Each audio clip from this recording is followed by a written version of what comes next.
Ndagusuhuje kandi ngo ikaze wowe tubana mu biganiro bitandukanye bya buri munsi tugenda tubagezaho kuri YouTube channel yanyu. Nk'ibisanzwe aho uherereye hose yaba mu majyaruguru y'u Rwanda, amajyepfo, uburasirazuba ndetse n'uburengerazuba ndetse no mu mujyi wa Kigali, namwe mutwumva muri hanze y'igihugu cy'u Rwanda, abari i Burayi ndetse ku mugabane wa Aziya no ku yindi migabane yose. Ndabasuhuje mbahaye ikaze muri iki kiganiro. Aya masaha nifuje ko twongera kuganira ku kiganiro cyacu kigaruka kuri filimi bita The Contract. Ubu ngubu turagarutse kugira ngo twongere duhane ibitekerezo, aho uherereye hose icara ufata agatebe kugira ngo tubane muri iki kiganiro tumeze neza turi kumvikana. Reba nimba warakoze subscribe, nimba utarayikoze uyikore kugira ngo tukomeze tubane mu biganiro, kugira ngo tuzongera gucikwa n'ibindi bintu bitandukanye byose tugiye kuzaducisha kuri channel yawe kandi yanjye.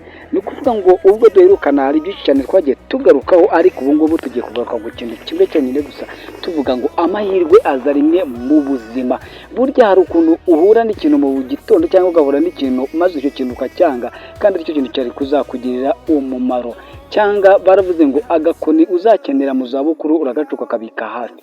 Sinzi niba mvuze uwo mugani neza, ariko ni ukuvuga ngo icyo uzakenera ntabwo ukijugunya kure, ahubwo ugishyira hafi. Baravuze ngo ikimbwa yanze ukimanika yireba. Ntabwo naje guca imigani, ahubwo nagiye ngo duhane ibitekerezo muri filimi ya The Contract.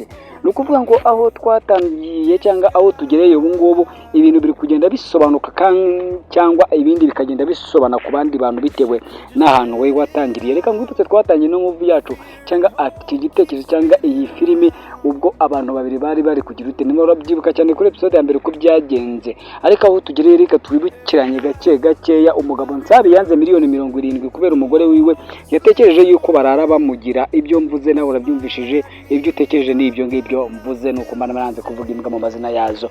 Ni ukuvuga ngo rero Nsaba amaze kubyanga, ibintu bimaze kumukomera, naho tugereza aha ngabo yagiye gukora ikiyede. Tutange ibitekerezo kandi twumvikane.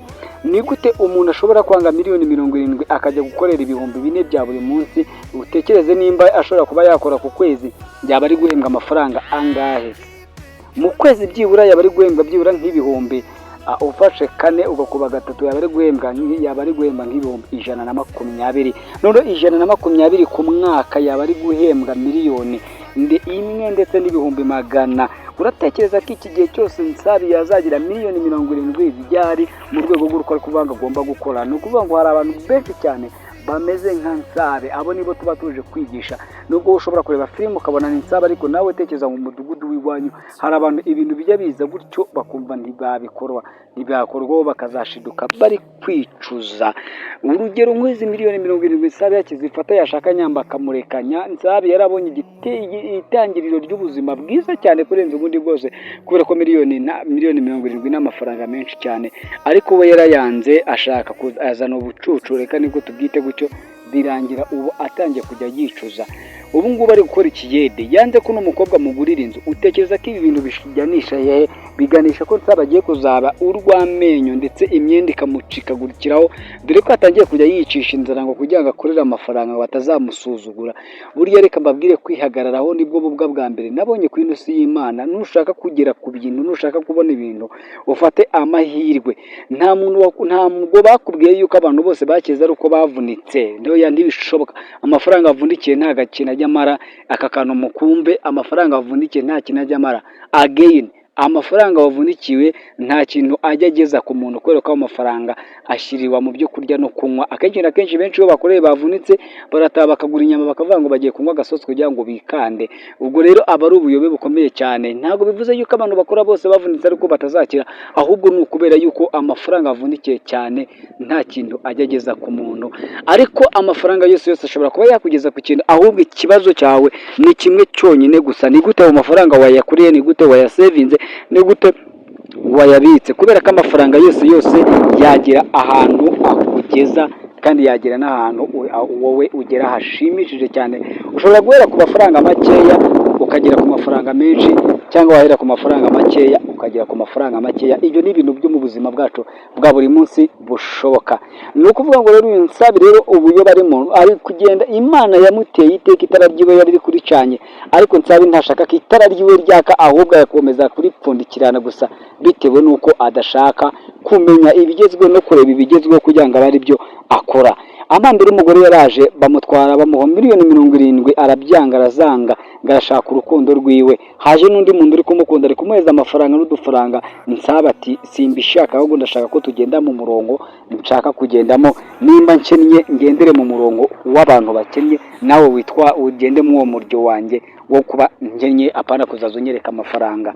Ibi bintu biraganisha rero, ibi bintu biraganisha ko Nsabi ashobora kuza guhura intama n'ibyuma, maze ugasanga ubuzima bwe bugiye kwangirika cyane, akaba ari wo muntu wa mbere ejo mu wundi mukazahura yiyahuza amayoga cyangwa ataba yiyahuza amayoga, ugasanga Nsabi ahubwo sibyo kwiyahuza amayoga, ahubwo yambaye n'imyenda icagaguritse, ahubwo niwe mujura wa mbere ubaye. Ubundi mutekereza ko aba bantu batera kaci nimugoroba cyangwa nijoro byagenze bite? Cyangwa aba bantu mubona mu mihanda barasaze ari abasinzi byagenze bite?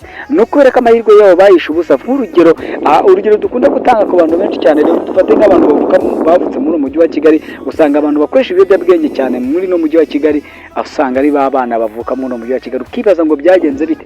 Amahirwe yabo bayateye inyoni, maze kubatera inyoni haza abandi bantu barayafata barashimuta, maze bayabamo neza, bareba ibintu byo bari bafite banze ubwonko bwabo bukabundi kubahiriza neza, ugasanga bahorana depression. No kuvuga ngo rero Nsabi rero ibibazo afite, niba ufite urufunguzo rwabyo nta n'undi muntu nta n'amafaranga yakorera yabasha kuba yamusubiza agaciro kiwe, agaciro ke ari kukiyamura, kuko buri gihe haza abantu bo mu maru kuri wiwe bakagira. Burya reka mbabwire, amafaranga azagukiza ashobora kuza ari amafaranga yavuye mu bwicanyi, yavuye mu busambanyi, yavuye mu bucuruzi bw'ibiyobyabwenge, ariko ayo mafaranga ugasanga ntiyagukijije, kandi wowe wumva ko ibyo bintu utabikora, ariko akaza umuntu ubikora maze akagufita amafaranga, maze wowe ubuzima bwawe bugahinduka. Rero y'amahirwe yaje ukayatera inyoni zirafata zikagentemberana mu kirere, aho ziruhiye zikata hasi, uwaguyeho akaba ari uwo nguwo, maze akagenda akikirira akiberaho mu buzima bwiza cyane.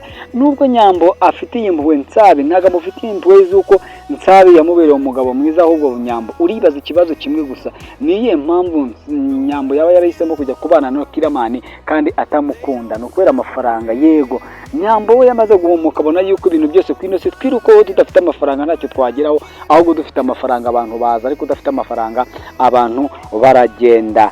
Si ibyo gusa kandi twirukanka gake, ikiganiro ushaka ko kiba gituya. Hari umuntu bita, uwo mugabo bita Bobo, ndetse n'umugore wiwe Daniela. Nimvuga umugore we n'umukunzi wiwe, murabizi ko bari mu rukundo rukomeye cyane, ariko ubu ngubu Daniela yakuriye akanuze kunuze Bobo amubwira yuko bitashoboka yuko bakomeza gukundana, kubera yuko yamaze kugira ute kwibonera undi. Ni ukuvuga ngo rero uyu Bobo nawe yazanye ubuntu bw'ubucucu, ya macenga nababwiraga yuko azamukoraho, amaze kumukoraho rukikubita, kubera yuko umuhungu yizanishije ibintu by'ubufurofo, ashaka kuzana ibintu bitari sawa, maze umugore baramumujyanye areba hejuru, ari kwitwaza se.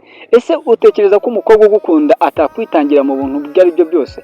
Umukobwa icyambere yamaze kumenya yuko Bobo bamushakiye umukunzi, kandi Bobo impamvu avuze yuko yamuteye inda ari kugira ngo papa wiwe atamwanga, akavuga ati nta kundi. Ariko umukunzi we yabizanye ibintu bitari byiza cyane, Bobo abikiniramo ashaka gukoresha umukobwa amahano, ariko umukobwa we arabyanga, aravuga ati ntibishoboka, nimba tuzaryamana umunsi nge nawe twakoze ubukwe. Maze Bobo abyigira urwitwaza, aramubwira ati nimba ruko rero reka dutandukane. None umukobwa yabigize seriye, amaze kumubwira yuko adafite undi, ahubwo umukobwa ahubwo batangiye kujya muri process zo kuba yakikorera ubukwe n'undi mukunzi.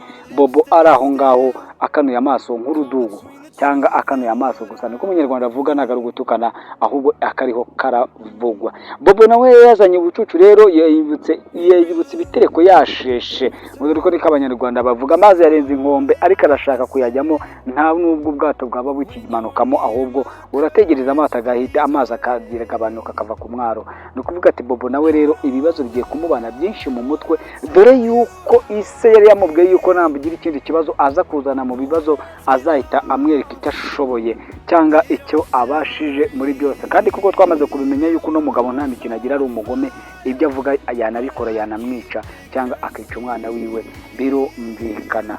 Umugabo bijya we ari kuzana ibintu bitari byiza cyane. Burya mu buzima bwa rusange hari abantu bakunda amafaranga, ariko amafaranga ntibibuka ahantu yavuye, bakumva ko barya gusa ariko ntibaha agaciro amafaranga yavuye, cyangwa gufata neza umukiriya. Bijya ntahagarariye ba Nandirodi gusa, ahubwo bijya ahagarariye abantu bose bakora business. Hari igihe umuntu aza kwaka serivisi maze ukayimuha nabi, ariko iyo uyimuha nabi ujye wibuka ngo ejo bizagenda bite, ahangaha ndi mbaye ari njyewe, abaye ari uhari ngiye nkaba ndi hariya mu mwanya wiwe, nabigenza bite? Ndeka mbabwire ngo nawe iki kiganiro tugisoreje, wowe wagikurikiye duhe igitekerezo nk'uko wabyumvishije, kandi ikindi cyo mbabwiye ni uko tuzaza tugenda tuganira buri munsi kugira ngo turebe ukuntu ibintu biba bimeze, duhana ibitekerezo bya buri munsi, wabireba cyangwa wabishimye cyangwa wabyanze, nabwo na comment yawe turazibona tukazisoma, tukamenya ikiri ku mutima wawe, maze tukamenya icyo tugomba gukora natwe. Ngaho rero amahoro y'Imana nabane namwe mwese aho muherereye, mukore subscribe kugira ngo tuzakomeze tubane mu biganiro by'ubutaha. Ngewe yari Gasege muzehe ku ngoma no bakunda naho utaha.